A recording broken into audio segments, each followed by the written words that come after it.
We are a community of practice. We do have some featured presenters today, which is absolutely wonderful. They will be presenting. There'll be plenty of time for questions and answers. When you do ask a question, remember to unmute your phone or microphone to ask your questions.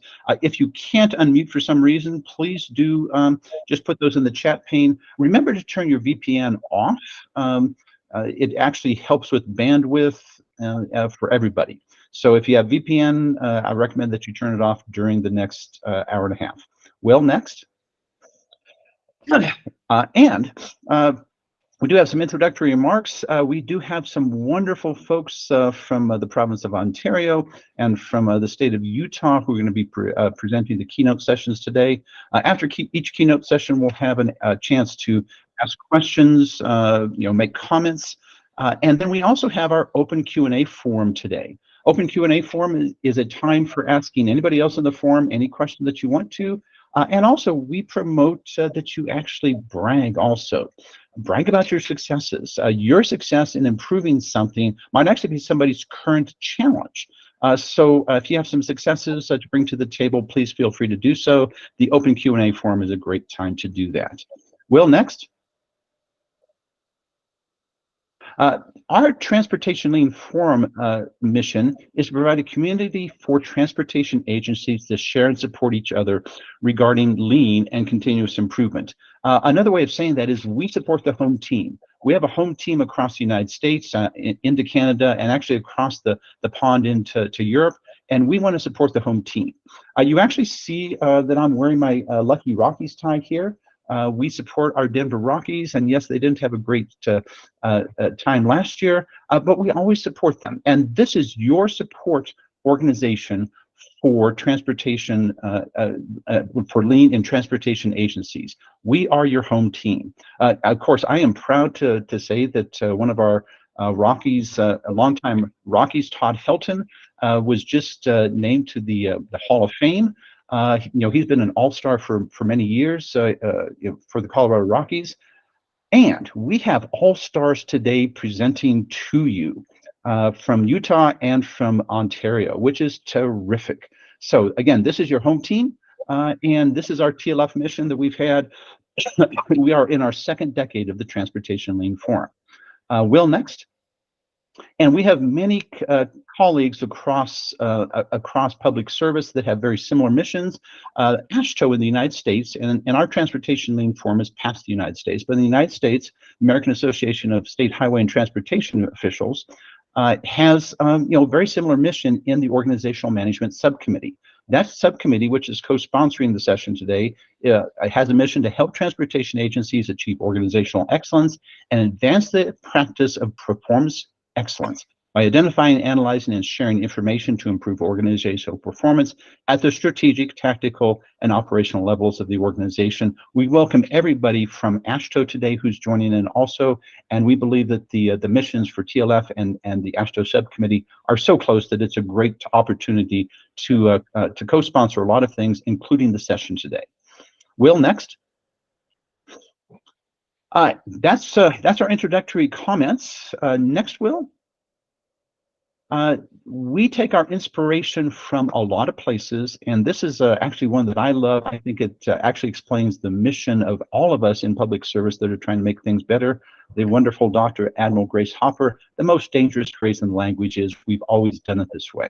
You're going to hear from folks today who are doing it differently and who are doing it better, and across the and in our open Q&A session, we hope to hear from all of you. How are you doing things better? How are you doing things differently? How are you approaching improvement? Will, next. We have members from across the United States and Canada and into Europe. I encourage you right now to type into the chat where you're tuning in from.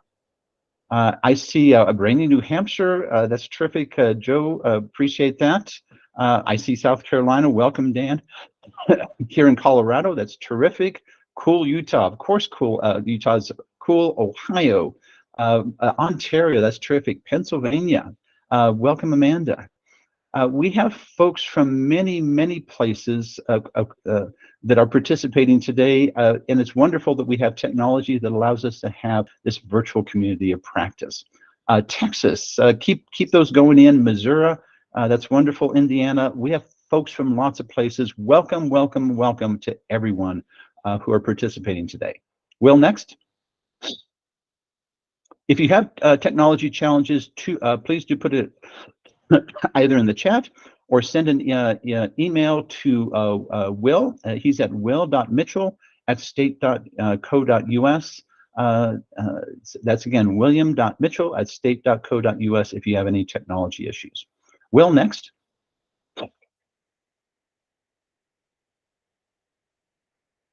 You feel free to use any of the tools that are available to you. Here on Google Meet, we have this wonderful ability to have reactions, including clapping. If you think something's great, I encourage you to use that. And Patrick, thank you for role modeling that. All right, next.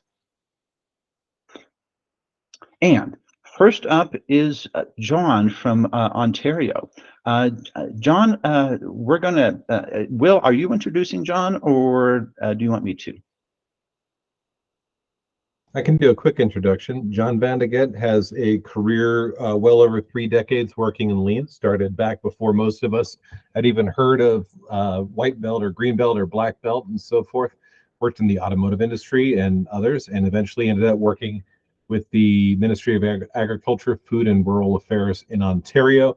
He has recently retired and has been operating in a consultation capacity for the last year or so, but is here to talk to us about applications of Lean in supporting local communities, specifically in Ontario, working with small farmers and so forth in that area. John, I'm going to go ahead and turn it over to you. You all set? I am. Yeah. Hello, everyone. It's great to be here and to talk about Lean in this kind of forum. So I wanted to talk a little bit about the application of Lean into agriculture and food production in Ontario. I really wanted to spend time, as you'll see, but going in it, I didn't want to spend a whole time about the mechanisms of Lean and so on. It's really about, most of it you'll see on my slides are just case studies saying, well, this is what we did and this is what we found. You'll probably see as you go through the case studies, think about Lean basics, right? Of wastes and observations and Gembas and data collection and Kaizens and so on. And you can kind of think about how we approach these case studies in terms of using the basic tools of Lean and hopefully demonstrating some benefits in food production and agriculture in Ontario. Next slide, please, William. So in background, agri-food industry in Canada employs about 2.3 million folks, about 1 in 9 jobs. So it's a big part of the gross of Canada's gross domestic product. It is made up of farming, which we call food production or primary agriculture, food and beverage processors, so taking that product comes off the field and comes up from the States, of course, and turning it into foods and so on that people can buy at the grocery stores. One thing of note for Canada, the vast majority of the food of the agri-food industry in Canada are what we would call small to medium-sized enterprises, so less than 500 staff, and that comes with it consequences, right? So most of the places that we went in to see, it's owner operated. They don't have engineering departments. They don't have any Lean training. They're just focused on getting that next truckload of product out the door to their customers. And so that's certainly one of the challenges that we found going to these different places is they knew how to make a great product. They kind of knew they had challenges, right? And in terms of, labor availability, cost of labor, cost of product, ability to generate enough product to meet market demand and so on. But they didn't really know what to do about it. They didn't really have any data related to their process in terms of understand where to even begin to look. And I think that's where that awareness, where this whole initiative came from, to say, well, let's show that Lean has those tools to help help get started, right? And we weren't intended to be with these folks for 6 months, you know, helping them every step of the way. There's great consultants everywhere to do that kind of work, but we wanted to kind of kickstart them, get them thinking that, you know, there is a way to break this down into bite-sized morsels. There is a way to get some simple stuff out of the way first and just get them on the path of lean.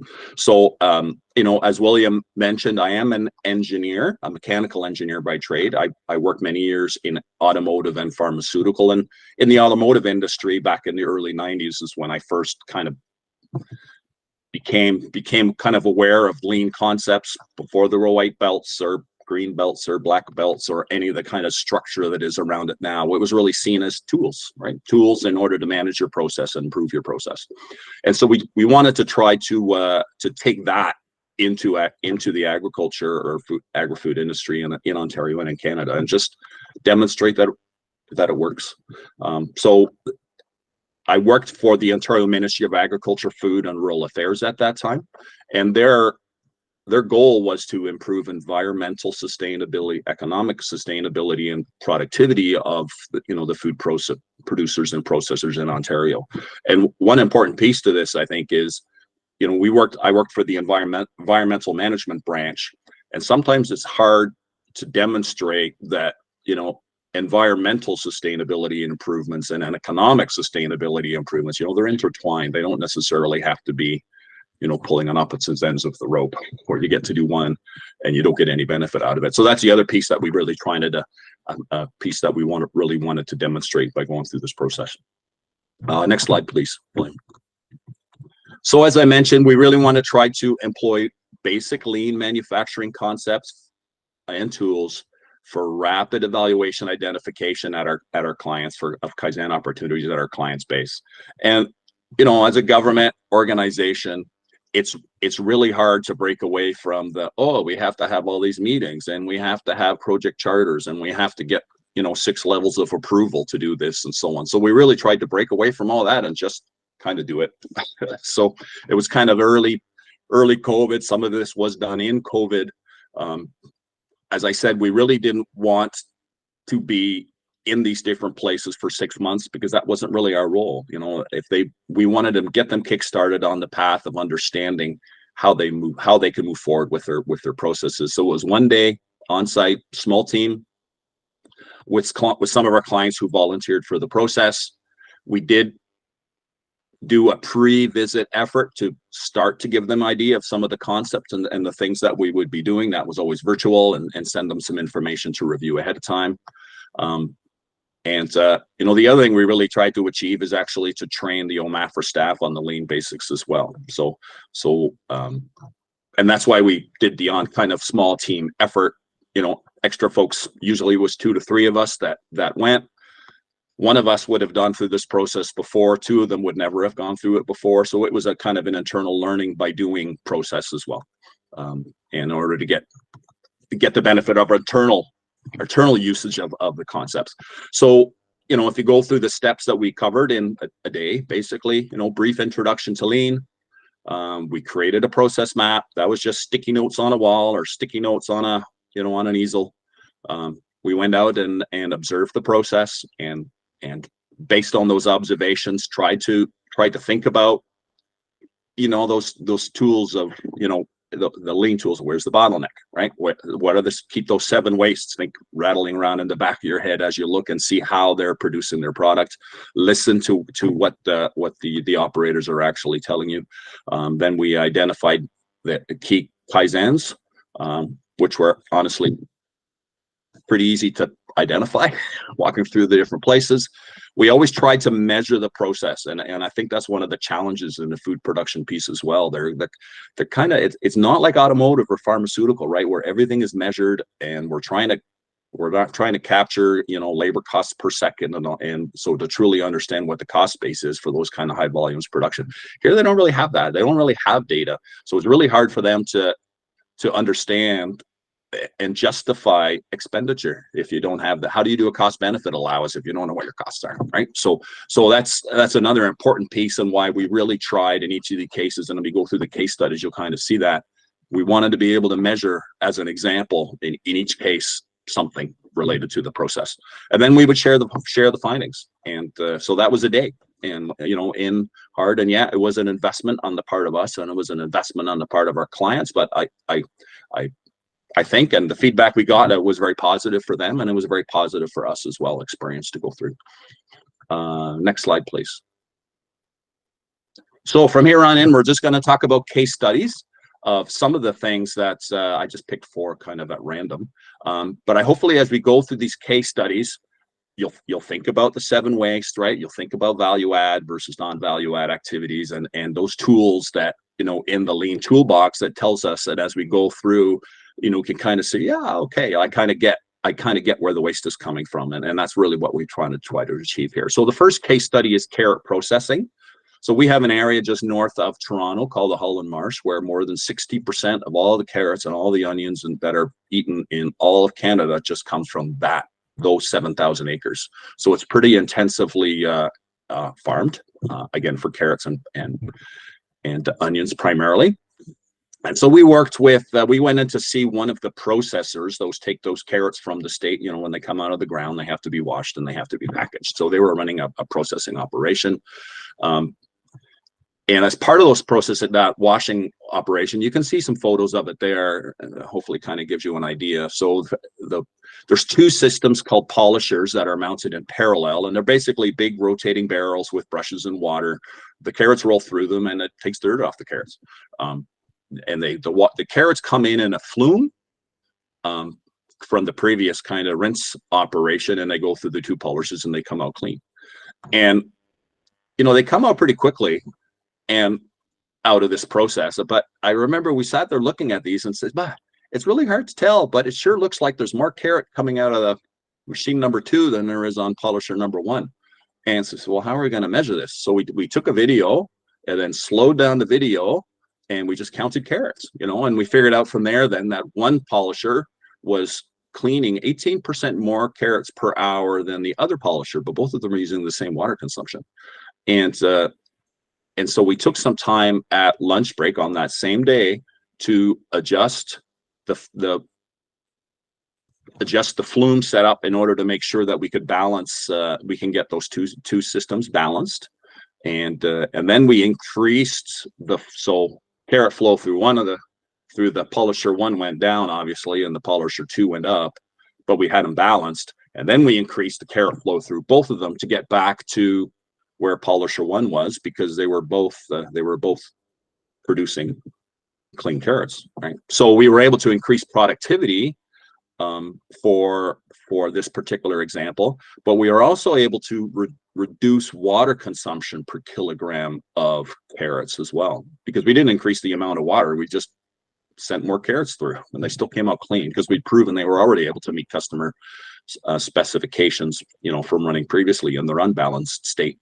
And it seems like a small thing, and actually adjusting the flume, it was just like a wrench in 5 minutes to adjust this plate a little bit one way or the other way and balance things out again. But it actually had a huge impact in a lot of different areas. One, reduced water consumption, so we really kind of fulfilled our mandate for environmental.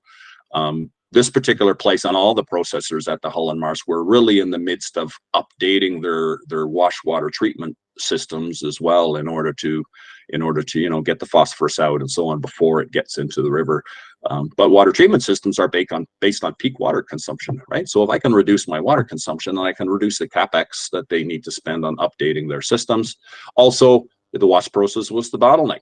So all those folks at at subsequent operations, weighing those carrots and putting them in the bags, they were all waiting for those carrots to show up. So it also was a significant overall productivity and labor utilization benefit to the facility as well.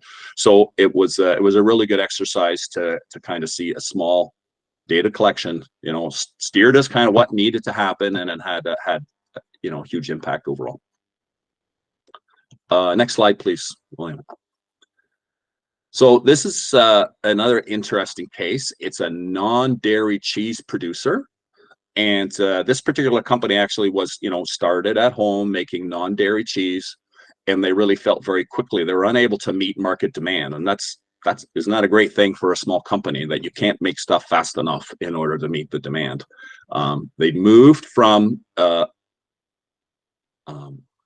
their home kitchen where they were producing before, and they rented out an industrial unit, and they started producing it there. The problem was they set up the industrial unit the same way as their kitchen, right? And so the very first thing I remember, after we were kind of walked through and did the process mapping, the very first thing the owner operator of this, but really kind of spoke almost with pride about how many steps she did per day in order to produce her non-dairy cheese. And I think once we started talking about movement waste and motion waste, that the light came on and said, oh yeah, I shouldn't be making my product in my kitchen. I need to be making my product in a production process. And so that's one of the things that very quickly came to light out of this, that her production process was not really set up for efficient production of the cheese. And so they did go through and make a bunch of changes. We also went through the exercise of understanding the bottleneck operation again, because we all know if I increase the rate of my bottleneck operation, I increase my productivity of the overall system. And so we identified the bottleneck operation, we measured it, and once they understood kind of the cost associated with the lost productivity, then they were able to go away and say, you know what, I need to spend some money to add some automation or some equipment in this area in order to increase the throughput of this, and I'm going to win in terms of overall productivity. So that was another success piece that came out of the evaluation we did here. Another piece as well, we noticed their packaging design was all very nice. It was like two boxes, and I have a picture there of the bottom box, half of the box that they used to package their product, and you can see there's a little notch cut out of the side, right? Well, the top half also had a little notch in the side. So that means the folks that are producing this cheese, they only get 1 in 4 chances of getting it right, in terms of getting the right orientation of the box. And it's okay if you're doing 50 cheeses a day, but that's not okay if you're doing 1,000 cheeses a day, because it's going to be wrong. And we went through their inventory and had a look, and sure enough, there was stuff that was mispackaged. And the other part of it as well, you can see it's colored. So they had the base, for each of the different variety of cheese, the base and the top were all different colored. So we suggested, well, if you have the base in white, then you can reduce your inventory, right, of boxes, because I don't have to have, because I can all the bases will work for all the cheeses, so there was some really good both poka-yoke and economic benefits observations that came out of this process as well. And they did implement all the suggestions we had, and that's another piece to this, right? To see that, you go in, you make suggestions, you put the effort and show them, and they get it, and they do what they need to do to move better. And I don't think this company has moved back. They're still in production, and they're doing very well. Next slide, William, please. So apple harvest. So we do actually grow fruit here in Canada. So we have an area just on the south in South Ontario where we do a lot of apples and peaches and pears and so on.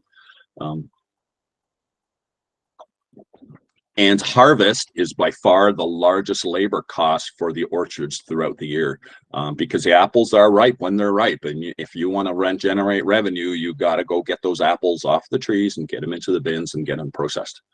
And the Gemba walkthrough that we did, an observation that we did at a few different harvest sites, really raised the question, what is the right harvest crew size? And and the best way to think about this in terms of value add versus non-value add, right, which is the lean concept, right?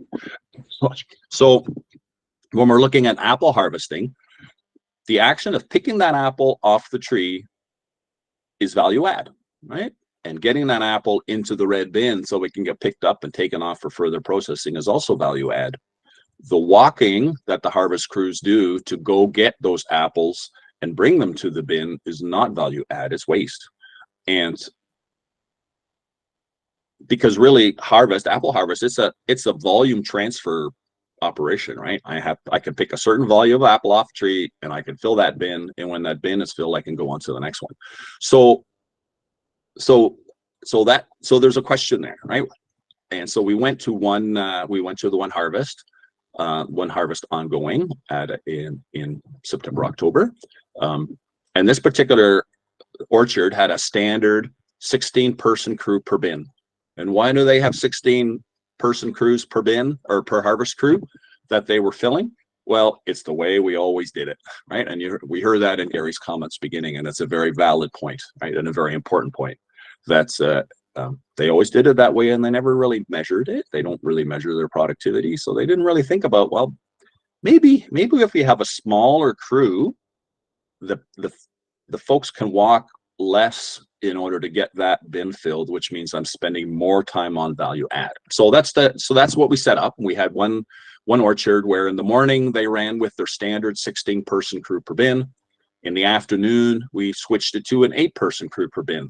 And it was, on the same day, the same crew, the same orchard, the same row of apples, the same variety of apples. So we really tried to take it down to, no, it's only the size of the crew that is a variable working with here. And you can see from the numbers on the slide, we found, for a 16-person crew, 3.31 person hours per bin to fill. 8-person crew, 2.95 person hours per bin. So that's greater than 10% productivity improvement just by letting people walk less. And so we really using the lean concept of value add, non-value add, using that to focus on the area to understand, hey, maybe there's a motion waste going on here. Let's collect the data and see. And this is what we found. It seems like just in this small case, the 10% of productivity improvement, is doesn't seem like an enormous number. But if you add all the crews, they had something like over 100 crews of people. So there was an enormous number of people that are actually picking apples, because your revenue is generated by getting those apples off when they're ready. So you need to have the folks there. And now not 100 crews. It was about 160 people, I think. So 10 crews of 16 that they were working, pardon me.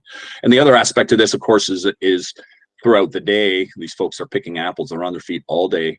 And I'm pretty sure if we did the study of productivity at the end of the day versus the beginning of the day, that you would also see a definite benefits from looking at this. Next slide, please, William. So I believe this is my last case study. This is maple syrup, a great product from Canada. In Ontario, there's quite a bit of maple syrup production, although I believe a lot of it comes from Quebec as well. And here's another example of maple syrup production is limited by weather, right? And so you can only produce maple syrup when the sap is running. So when that sap is running, in order to maximize your revenue, you need to be producing. And this particular producer, small operation, he was running his evaporator during season 8 hours a day, and then spending 4 hours a day to clean it manually. And he felt the cost of available, semi-automated kind of clean in place equipment for evaporators, well, that was just too expensive, right? And why is it too expensive? Because he saw his time at $0 an hour, right? And that doesn't help the whole financial justification for improving your process if you think that your time is worth nothing. And that was one of the real discussions we had with him, to say, well, your time is not worth $0 an hour. If your time is worth $0 an hour, then you might as well do nothing and we'll go watch TV. But we did have to rethink how we had that discussion with him as well, because it's not only his labor, he need to understand that it was also lost revenue opportunity, because his evaporator, it would do about 150 gallons of maple syrup per hour. So those 4 hours, 600 gallons of maple syrup that you could be selling. And, once we started having that discussion and just talking about, well, what are the numbers truly telling us? Then you could see the light coming on and saying, oh yeah, I hadn't thought of it that way before. And so it was a kind of an interesting to have that discussion. And then I really learned from there, you really have to listen to your client and their mindset in terms of what they think as well, and just make sure they're talking the same language, because it's always the dollars that motivate change, right? In most cases. So And so he did go afterwards and, and again, and update his equipment. He also, as part of this process, he set up his own, he was just producing maple syrup in 50-gallon drums, and he kind of moved into barbecue sauce with maple syrup in it, a bunch of stuff in there as well. He put something together, but he hadn't really thought about how to do it as a production process and with efficiencies and throughputs and so on, given again his labor availability is limited. So next slide, please, William. So outcomes. Like, I don't think it's anybody surprised that, lean manufacturing tools and competencies are completely applicable to agri-food applications. And honestly, we started using some of those tools internally within OMAFRA as well, looking at some of our administrative and so on as well. So it's applicable everywhere. And so we were able to achieve it. Examples like these with minimal investments in training and documentation, minimal investments of time. And we really focused on fast, on a quick turnaround, 1 day, small team approach to really help to help us learn internally about lean, but also to help our clients start to think about how they can do better. And and they welcomed the help. They responded to the help we did. And they knew all of them knew that they had challenges. That's why they volunteered for this process in the first place. They just didn't know what to do about it. They knew how to make that, that non-dairy product, cheese product, and people were loving it. They just didn't know how to respond to the demands that they had, because I suppose in most cases they were just totally focused on the minutia of firefighting and so on, that they could never really take a step back and say, well, how do I change this? The OMAFRA staff, as I said, we learned a lot from those processes, and we were able to go away and apply it to other applications and other clients, and how we operated internally within OMAFRA as well. And so, and as William mentioned, although I am retired, I can't not do stuff. So, I'm continuing to use these tools every day in terms of figuring out, in some cases, the clients are not people, they're livestock. And in some cases, it's automation development and so on. But the overall lean manufacturing concept of waste reduction and focus on value add activities, and making decisions based on data, those are the bedrocks of this. That doesn't really change. I think no matter where you look.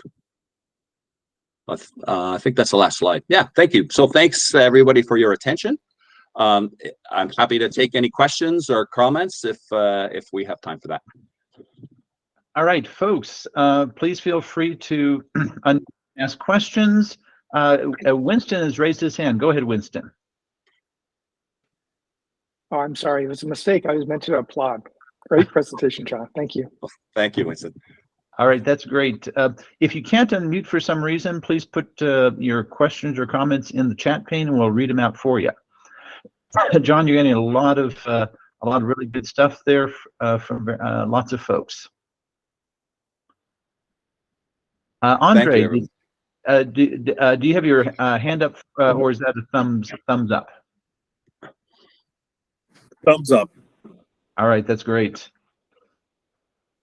Any questions for John right now?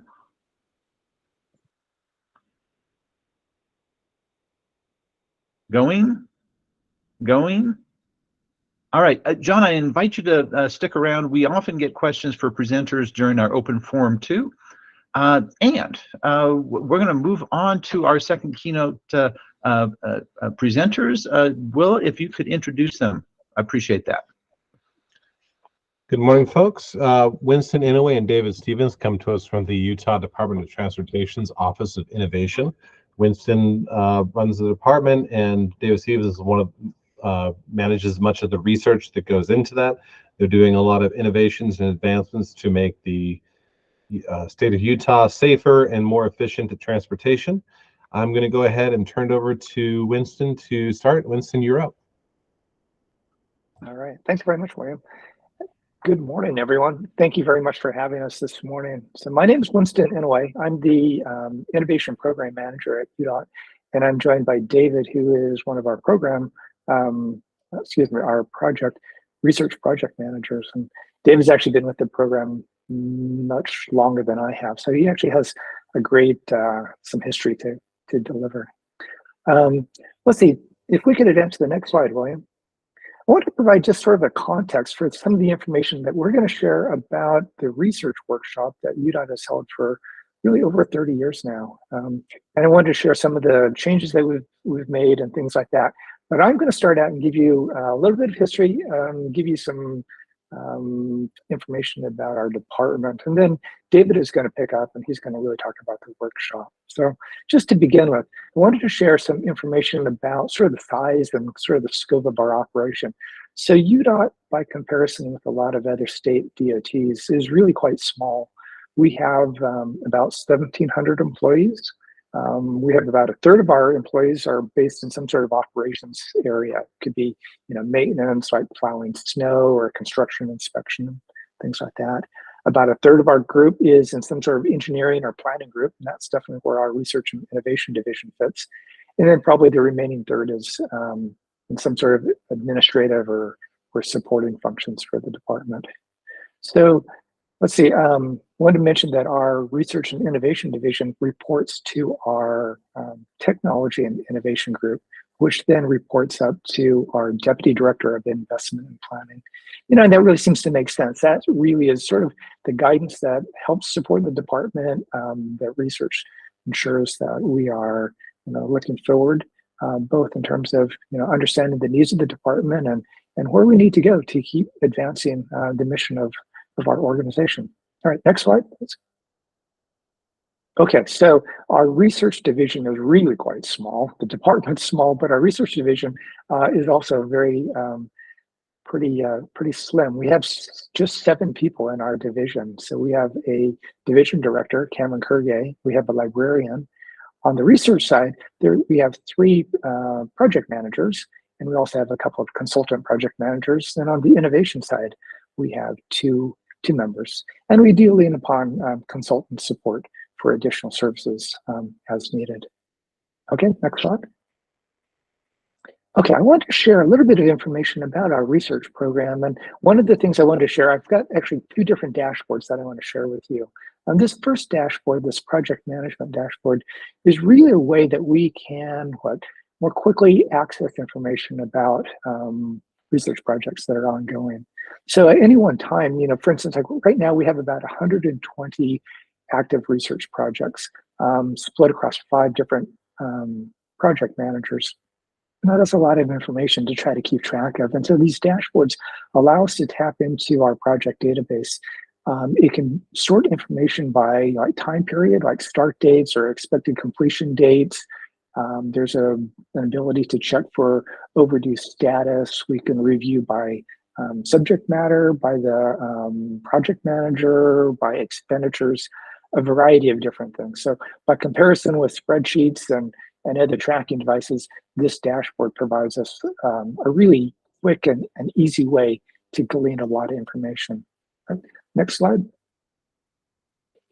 Here's another dashboard I want to share with you. It's our implementation dashboard. And UDOT has been doing these sort of look-back studies, if you will. We've been doing these since the mid-90s. And what we've done is we've gone back and looked at a number of years of completed research projects. We usually wait maybe 3 or 4 years after the project is completed to allow time for the project results to really sort of mature and to develop. And so we've been doing these. I think we've done about 6 of these over the years since the 90s. And we have calculated all these different data points about the effectiveness and the results and benefits from projects. So the most recent project we completed was done last year in 2023. And it looked at research projects that were completed in 2017, 18, and 19. That was, I think, 73 research projects.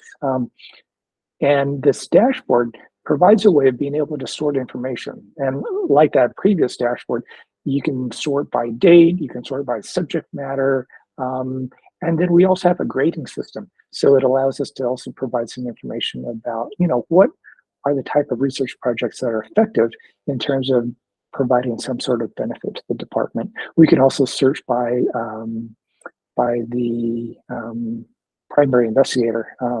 So if it's a consultant researcher or it's a university researcher, those are other ways that we can sort and kind of evaluate that information. Okay, next slide. Okay, so I want to jump into kind of the primary piece, and this is sort of the lead into David's part, but our UTRAC workshop is also known as UTRAC. And so that really is sort of the guts of this presentation. So next slide. Okay, just to give you some sort of history of this event, this workshop. So we started this workshop quite a few years ago, about 30 years ago, and it was based around an advisory council that we had. And now the advisory council no longer exists, but the meeting that it spawned continues to live on today. So it's known as UTRAC. It's also known collectively as the Research Workshop. So those two names are used fairly interchangeably. If you can see some of the information on the slide, I don't need to repeat all of it because you could probably read faster than I can speak. But the primary purpose of the meeting was really to brainstorm ideas, identify research needs, and then prioritize where we should be putting our funding to make sure that we're getting the best bang of the buck for where we're devoting our research. And over the years, we've held these meetings typically in person. Oftentimes we would hold them, say, like at a university campus. And starting out, they were like one day, and those grow into 1 or 2 days, depending on the year. Typically, there's around 80 to maybe over 100 people who would meet in person, and they would get together. We would often have a keynote speaker, and it was a time for people in a similar subject areas to get there and identify, what are the things that will help, the department advance transportation. What is the research that helps us to keep doing what we need to do? So we've done that for quite a few years. It hasn't been every single year. There were a couple of years there. I think one year we held an implementation symposium. Another year we didn't actually hold the workshop due to budget constraints. But generally, this has been going on for like 3 decades. In 2020, we moved to an online process, and I think David's going to talk about that, so I'll leave that to him. But each year, we're distributing about $1 million of research funds from our division. And maybe perhaps as a vote of confidence, the divisions that participate in the workshop are often bringing their own money to our process. So I think that's an indication that they consider this workshop useful, it's valid, it provides something that they want to invest their money in. Let's see, if I may, let's go on to the next slide, Roy. Just to kind of bring you up to speed, our last workshop was held last April. It was actually held over 4 days, now that this is an online event. And so the overlap that occurred previously when all the workshops were being held simultaneously is now spread out. And so people can attend different sessions without any need for schedule conflicts. Last year, we had 144 people participating. There were 47 problem statements that were submitted with 24 that received funding, and there was about $1.2 million distributed. So I hope that provides you a bit of context about how the workshop is conducted and sort of the history. I think really the main takeaway here is that this is a project, or this is a program that's been around for years. And as with all long-term efforts, it has required adjustments and adaptations and tweaks to make things better. So with that, I'm going to pass the mic to David, and David can provide a little bit more information about the process and some of the improvements that have occurred over the years. David? All right, thanks, Winston. And thanks for the group here for the opportunity to share some information. Winston said you did a great job providing background on our UDOT research prioritization process and workshop. So in 2020, the relatively new UDOT process improvement team was reaching out to a few divisions in UDOT to help evaluate their processes and offer recommendations for improvement. At the same time, the director of our division, Research and Innovation, was interested in providing better transparency and communication regarding our research program for the benefit of our internal and external research partners.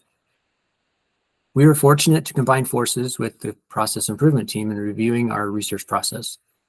Their consultant interviewed several people at UDOT individually who had direct experience with our research program. As a little background, most of UDOT's research projects are conducted by university professors and consultants, and each project has a UDOT project manager, a UDOT champion, and a small panel of UDOT subject matter experts to help guide the research toward implementable results. So in our research process review, interviews were conducted with our research project managers and some of the project champions. The main question during the interviews was, how is the overall research process going? The feedback was then analyzed to recommend action items for improvement. Next slide.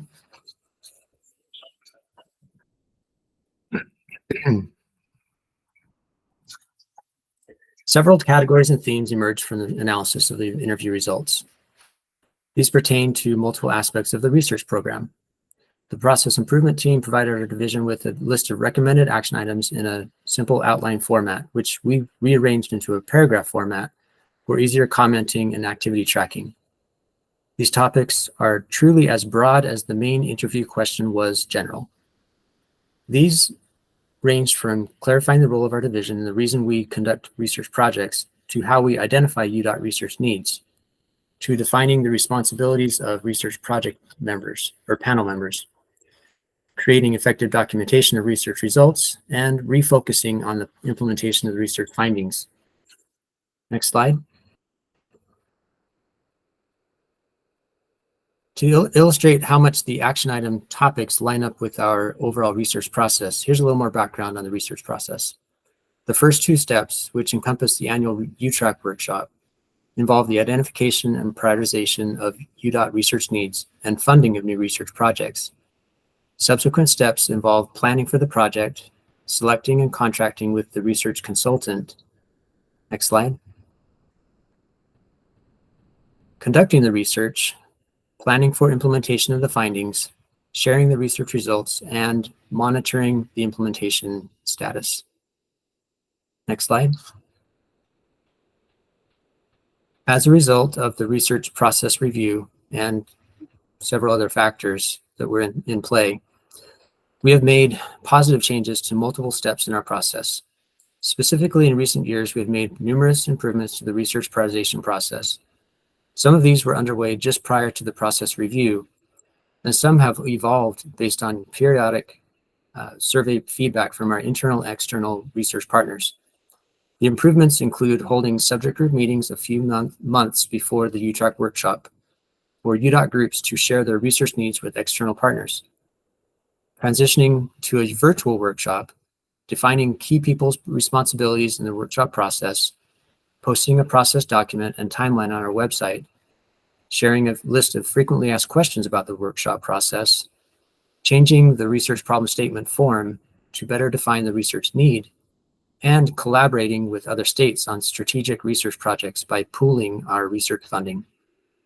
The process timeline flyer shown here illustrates what happens when and at what stages people can get involved. We typically announce the workshop in December, develop and research and receive problem statements in February and March, hold the workshop in April, and by July, we can start some new research projects. In the next few slides, I'll further explain a couple of the prioritization process improvements that we've made. Next slide.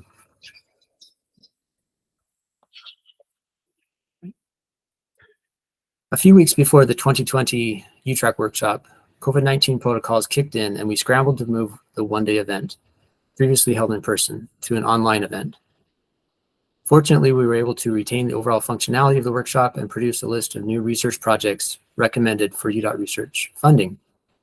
In general, the virtual format has worked well for the participants, which include UDOT leaders and engineers, other local agencies, and universities and consultants who are interested in doing research with UDOT. Based on participant feedback, we have moved to a multiple-day workshop, still virtual, to allow individuals to attend multiple breakout sessions if they wish. The leaders' welcome and award presentations have been pre-recorded and posted on our website prior to the workshop. The brief presentations, typically given on each problem statement in the workshop, have moved to optional pre-recorded videos that we have shared on the website. This saves time in the workshop sessions, since these now consist only of a short question and answer period on each of the subject group's problem statements, followed by final voting by evaluation teams. Instead of paper ballots for prioritization voting, we use online surveys and shared spreadsheets to collect and share voting results with evaluation teams. And in this year's process, prior to the workshop, we will collect the evaluation team's written questions from reviewing the problem statements and facilitate written responses from the UDOT champions and other authors of the problem statements.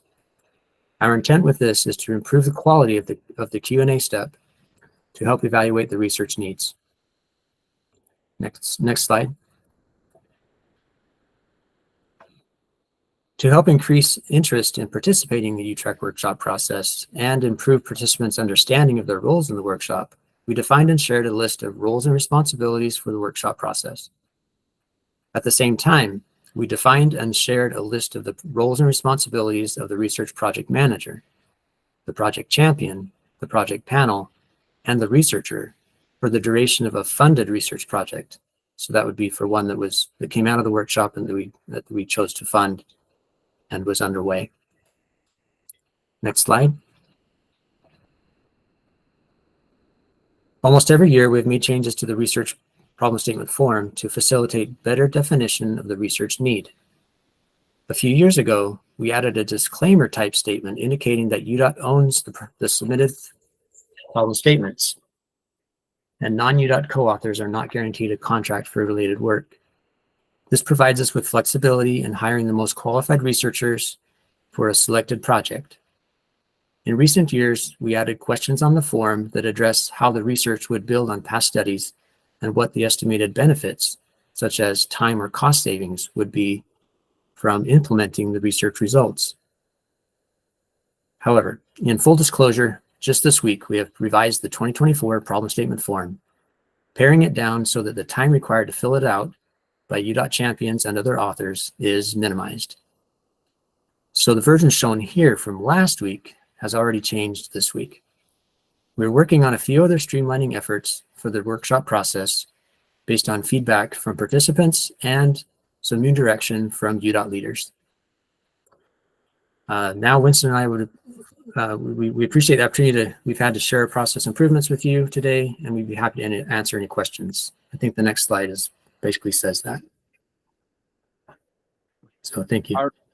All right, Winston, David, thank you. We put a few links in the chat pane, and this is a great time for anybody to unmute, ask questions, make comments, and if you cannot unmute, please put your comments in the chat pane and we will read them out for you.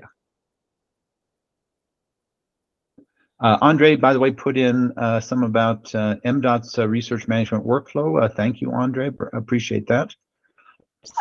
Questions and thoughts for David and Winston?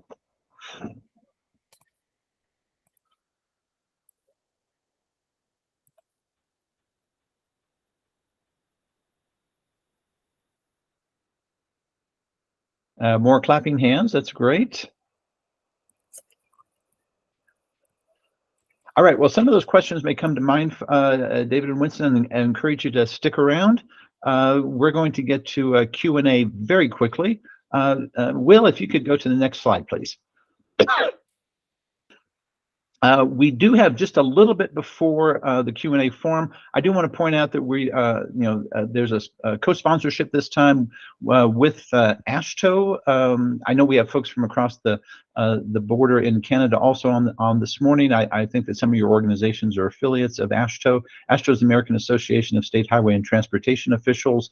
One of the key committees there is the Committee on Performance-Based Management. And one of the subcommittees is organizational management, co-sponsoring our session today. Will? That Committee on Performance-Based Management, and there's a link in the slides at the very bottom.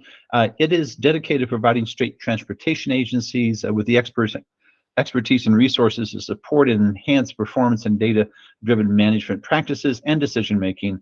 And then that all creates a results-driven environment, promoting organizational and system excellence. Again, very similar to what we've been trying to do with the Transportation Lean Forum as a community of practice for the past, really now for the past dozen years. Will, next. The Organizational Management Subcommittee, sorry, that actually is highlighting the wrong group. Organizational Management is the one actually right next door to Systems Mobility. There are various subcommittees in that Committee on Performance-Based Management. Will, next.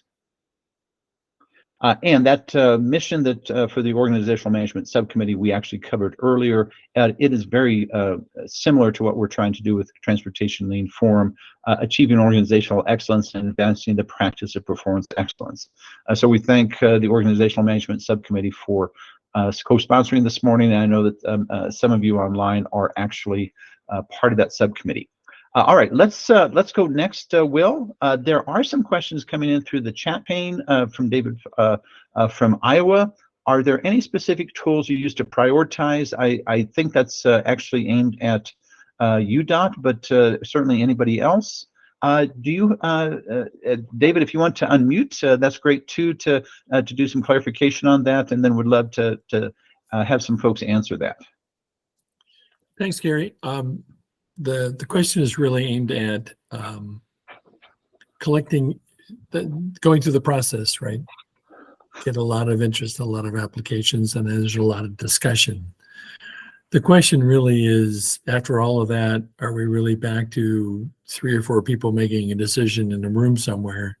Or are there tools that help you identify, evaluate, weight, whatever it is, and then pool that information to help decision makers with their reflections and ultimate decisions?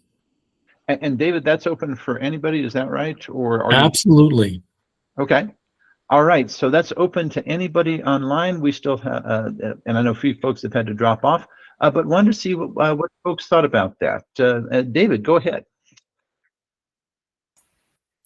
Okay. Yeah, I'll go first. Look forward to hearing other responses if others have thoughts on this. So with our UDOT research prioritization process, our UTRAC workshop,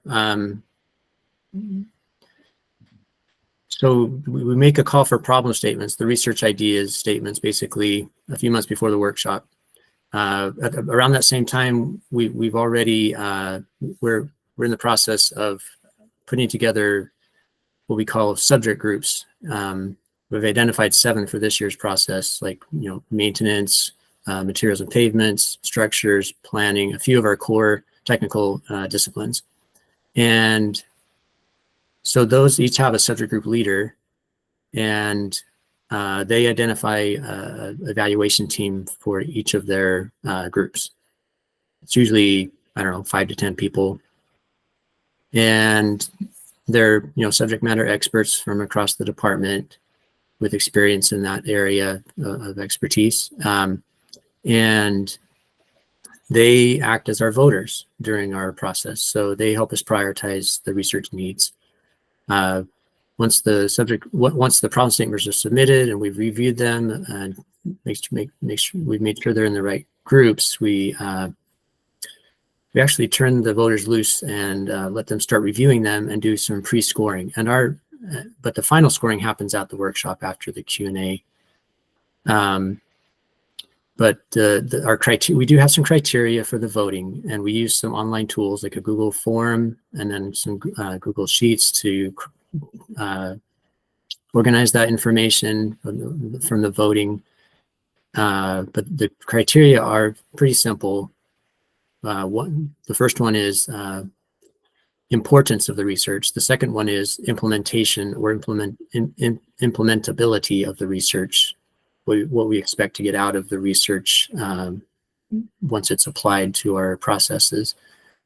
And so those two are voted on a scale from 1 to 5, from kind of a low impact, high impact in those two criteria. And then the numbers kind of roll up to, an average vote number. And then that is discussed at the workshop with that voting group. And then based on that, they will recommend which new projects for us to fund, which we'll review with that small group of of just our R&I, our research and innovation team to forward to our leadership. Hope that helps.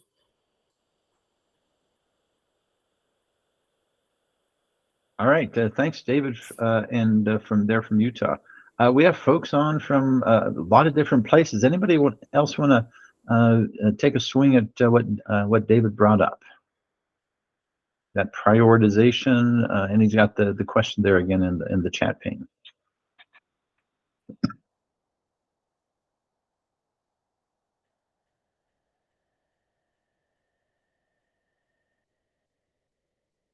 Well, we'll keep that as an open topic. David, again, appreciate that question. Who's next? Who wants to bring up a question or brag about something that works? An improvement they had. Remember that your successes current successes might be somebody's current challenge, and your successes might help folks. By the way, I'm putting in the chat pane something kind of sort of related. I know sometimes it can be difficult, to get the right kind of funding for innovation and that kind of stuff. So I put in the chat pane something related to what's coming out of the Transportation Research Board TRB, and I didn't put the link in. But there's a link for what they call their ideas program. The innovation is deserving exploratory analysis. For those of you from non-transportation agencies, of course, this is really focused at transportation. But didn't want to put that in for everybody's use. There is some funding available from the Transportation Research Board, and the Transportation Research Board actually tends to be something where folks from across the globe participate. So I want to put that in for the general good. Next questions, though. Questions and things that you want to brag about in terms of successes.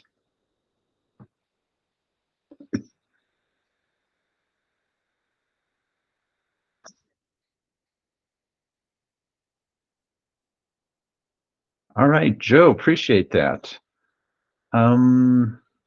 Nice. And working with the court system, Joe, I probably will connect you with folks in our court system. I don't know if they have something specifically on this, but they are starting down their own lean process improvement journey. I'm sure would love to hear about successes there. If you're able to unmute, Joe, can you go into some details on that? Sure. Can you hear me? Sure can. Okay. So my role is with the DOT, but I chair the Lean Executive Committee, so I work with other parts of the state as well. The Circuit Court has a group that handles petitions for family members to, if someone dies without a will, a family member can petition to be the executor of the estate. The process to approve that or deny it should take about 30 days. And right now we're running about 70 days. And so they need to collapse that back down. The problem was we didn't have any data about the process, and the process is very complicated. There's two main petition types, and then people can be represented by lawyers or not. They can need bonds or not. There's like all these other sort of complicated rules that they have to follow. And the team working on this project did not have any data about the process internally. They only had data about how long the process took, and that data was several months old. The data that they get, it's not updated frequently. So basically, we needed to get more real-time data so we could make adequate decisions. And what they came up with was the use of a Microsoft Forms survey. And so at the end, every time any of the technicians complete one of these processes, they open up this Microsoft Forms survey and do a quick, it takes literally like 2 to 3 minutes, and they just enter in all the data points of the petition that they just closed out. So they enter in the date the petition was filed, the date the will or the death certificate was sent in, the date a bond was filed, like all the sort of important milestones that take place during that process. And then once we started capturing that, we have about over 800 cases now that we've captured.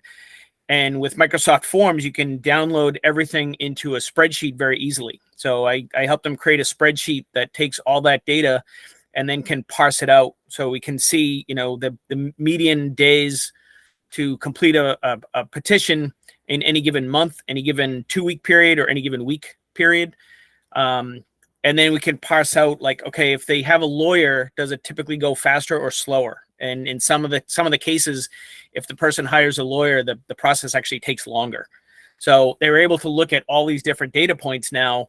And because now they had a better understanding of how the system was working, instead of just making their best guesses based on experience, they came up with a list of like 23, I think was the first list that we came up with, 23 targeted countermeasures to address different aspects of this process. And so we've already started implementing the first 5, and we're kind of in a holding pattern right now, just to kind of see if what the results are going to be, because some of them are going to take about a 30-day window to really see if there's any positive results. But it's off to a really good start, and the Chief Justice of the Circuit Court is very happy with the progress, and so that makes me happy. And we're going forward. Hopefully, we'll have it down to 30 days. Our goal is by midsummer we'll have it down to 30 days, and we're well on our way. But the big piece was getting real-time accurate data, and the fact that they're collecting it themselves. We're off to a good start. So I don't know. That's all I have. Joe, wonderful success there. Appreciate that. Thank you. Andre, really good stuff. That you've got there for for David. Did you want to unmute a bit and maybe perhaps chat about that? Yeah, I was just sending David a response. Yeah, actually, MDOT, we have a 3-year. Let me get my camera. Undo my camera here. Yeah, we have a 3-year cycle that we're actually underway with to cover our next fiscal year 2025 through 2027 project needs. But I forwarded that research management workflow so that you can see an overarching view of our process, similar to what David presented. But actually, the call for research here at MDOT starts with a setting of strategic priorities by our executive committee, who's our chief operation officer and financial officer co-chairs, and all of our bureau heads. And they set the priorities as it relates to what projects may align with some of the strategic goals we have internal to the organization. And from that, our subject matter experts will generate concepts of and these concepts are pretty much defining research needs that are in alignment with those strategic priorities, so that we know that ultimately our final proposed project will be of benefit to the organization, and there are some identified and perceived benefits from the outcomes. So we're in the midst of that. Actually, we just finished our executive research advisory committee meetings with all of our experts and chairs to go over the initial concepts. Now, typically, when we look at a 3-year cycle, we can generate anywhere from 100 to 110 concepts that are perceived to be in alignment. And then from that, we have to have a prioritization and a downsizing to fit our budget and our project management oversights. And typically, that's in that area of 30 to 35 projects over the next 3 years. And so what we're looking at right now is we have around 30 concepts that have been prioritized. And our next phase is to meet with our executive committee to go over those concepts to make sure there's alignment and there's clear, definable outcomes. And if so, we go to the next phase, which will be starting here in March, where our research managers will be working with the project managers on the proposed projects, to develop the problem statements. And the problem statements are going through a refined process of clearly defining our objectives, our major research activities and the budgets, et cetera. And then we basically push those over to the once they're approved by our executive committee to our federal highway. Now that's a rough overview of a workflow, but what we will have by, I would say, the summer of 2024 would be a template of projects allocated across each of those fiscal years. And we will present those to the federal highway for not only eligibility requirements being fulfilled, but to put on the respective annual work plans moving forward. But there's a lot of work behind the scenes, as you know, David, and it's a lot more detail, but this is my first time of bringing and sharing this information to this group. So I thought it was a good segue when I saw David's slides to kind of begin to share some of the things we're doing here at MDOT and making reference to some of our material that we're marketing. And so there are 2 links in that at the bottom of that workflow that I submitted that will link you to our website that have been recently updated this past year. And for anyone with any further questions or interest in any other business operations here as it relates to research and innovation, feel free to contact me. I'll put my contact information in there. We are excited. We've just been approved and hired a new, for the first time, implementation and innovation engineer, Heidi Spangler. And I also shared with her your slide there, David, on your innovation station. So that's what I see this forum is good, to be able to share those things in our respective agencies with one another so that we can learn together. Yeah. Any questions? I mean, I just wanted to jump in there, Gary. Andre, great stuff. And appreciate you sharing that. I did not know that, and I suspect a number of other folks online didn't either. Okay. All right, folks, that's great. We continue open forum here. Ask questions about what's been presented already by Andre and other folks, or other things that you want to bring up, questions or things that you might want to brag on. Your successes, again, might be somebody's current challenge. Who's next?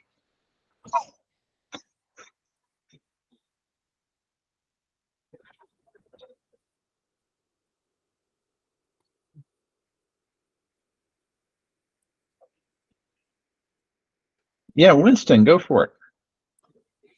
Hey, I just wanted to share with the group that we just published our 2024 Innovation and Efficiencies Report. And I'm going to put a link to the report in the chat window. But, you know, we've been doing this report since 2006, but just in the last 2 years, we've gone from a really comprehensive report that included all the innovation and efficiency stories from the previous year down to a very kind of slim highlights version of this document. And recognizing that this tool is really a communication tool that our leadership uses when they meet with stakeholders and legislators. In fact, kind of the timeline is being pushed by the fact that our lunch session just began 2 weeks ago. This is really a tool that our leaders use when they meet with people. And it I think, provides credibility. It provides evidence that we're using taxpayer dollars wisely. So if you have an opportunity to check out this report, it's a nice overview of our program, and it also provides some links to our website. And if you'd like any additional information about the report or about any of the innovations and efficiency stories, you're welcome to reach out to us. So, thank you. Winston, thanks for doing that. And we know here at CDOT, we follow the Innovation Efficiencies Report every year. Wonderful stuff coming out of there. For those of you that have not seen it, highly recommend that. And Andre, thanks for putting your contact information in there. Terrific to allow some folks to reach out, you know, even after our session today. All right, we have a little bit more time. Anybody else? Something you want to brag on? Questions you've got? Comments? Anything else?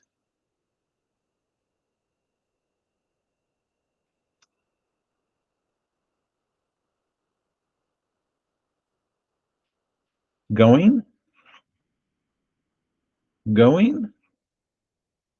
All right, sold. We've got a few things for closeout, and then we'll be off and running. Please do check out the Lean Interchange Hub. It has a lot of stuff, materials that have been shared literally over the past dozen years. It also includes everything that we've been doing today, at least in 4 weeks.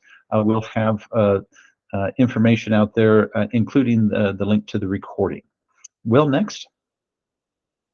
The recording from the November session is already out there. There's a link to that, and again, going to the main hub will also get you to for the Lean Interchange Hub will get you to that. Will, next. We do have a LinkedIn group for Transportation Lean Forum. Encourage you to take a look at that. We do try to share via social media also. Next.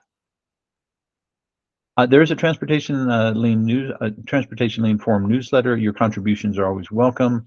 Send that either to Will, who actually sent out the invitation for today's session, or to myself, Gary.Vansuch at state.co.us, if you have things that you'd like to share through that newsletter mechanism.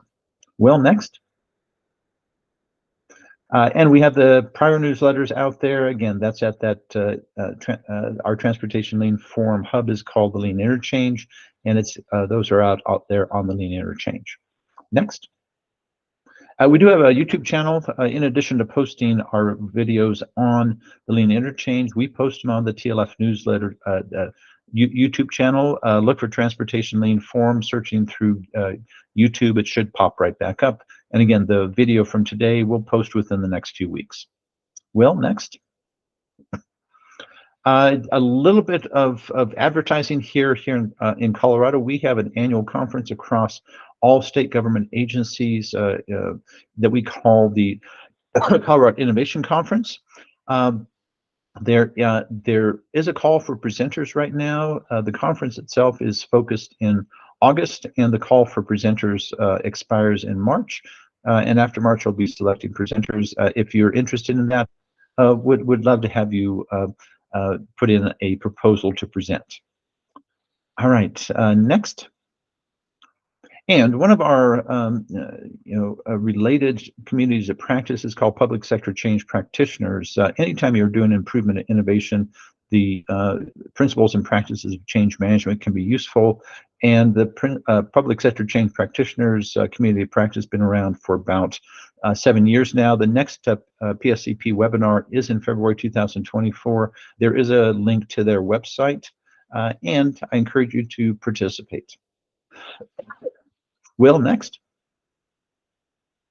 Our next forum is scheduled for March. We go every other month, and we may be reaching out to some of you to present. If you are interested in being a presenter, please drop me a line. Again, Gary.Vansuch at state.co.us. Our exact date is TBD. We try to get those dates on time, or on dates that work for the presenters.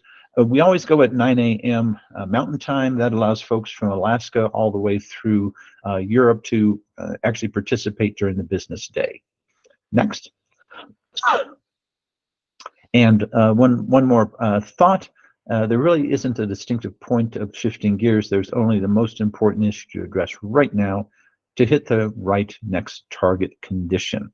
A wonderful quotation from the author of The Lean Thinker. I wanted to leave you with that. And thank you to our presenters. Thank you for everybody that participated today. And if you're interested in presenting, let us know.